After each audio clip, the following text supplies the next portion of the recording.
I'm going to be showing you guys how to work a look with the shelter dogs. This is very often what I use to work with reactive dogs.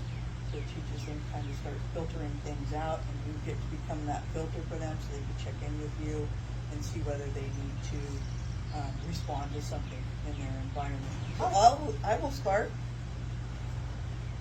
very simply with just bringing the treat to her nose and bringing it up to my nose. Look, look, yes.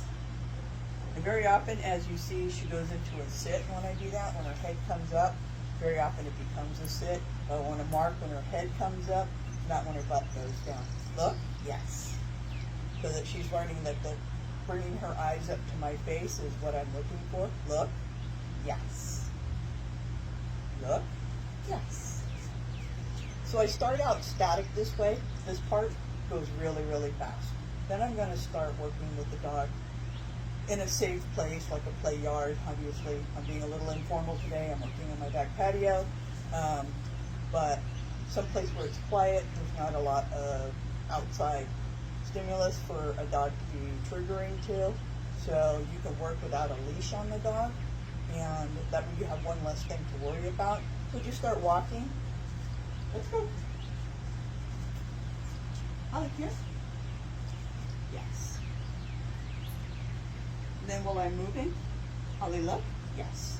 So that turning of the head. Good. She continues to look. I'm going to reward that too. Holly, here. Look. Yes.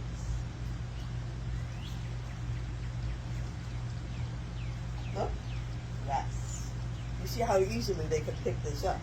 Look. Yes. So when she turns her head and she turns to look at me, look.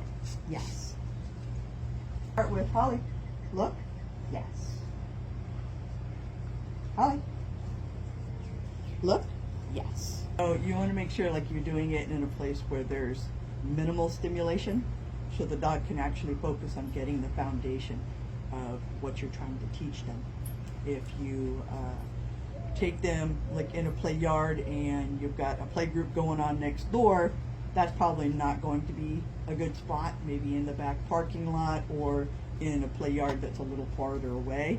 And so that way the dog's got the ability to focus on what you're doing. And then when you're in the play yard, you can put on your harness and your leash and you can start working with it. So I'm marking yes when she turns her head. Very often when you have a dog on leash, especially if they're out at the end of their leash and you ask for a look, people will wait till the dog comes back before they mark. And they're not marking when the dog's turning and looking at them. So that's a really important timing aspect of it, is not when the dog comes to you and sits. And that always feels like a win for a lot of people, so they'll wait and they'll reward that. But it's super important that you get the turn of the head and the dog checking in with you, even if they're at the end of their leash, so that they understand the turning of the head is the important part of it. Look.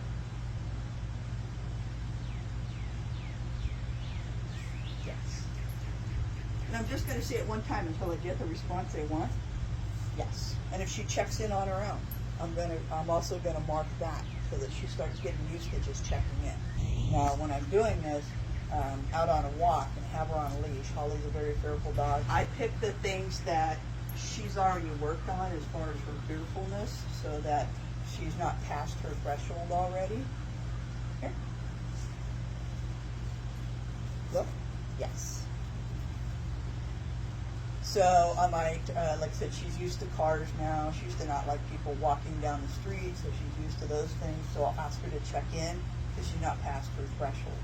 She gets excited when she sees dogs, so I can start working on that when the dogs are farther away. She's not reactive, but she gets excited.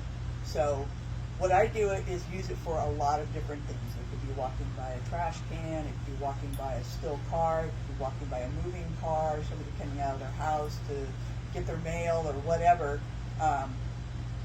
The lower challenge things you want to work a lot, and then slowly start picking up the challenge to where, you know, maybe somebody's walking down the street directly towards you and the dog might be getting excited.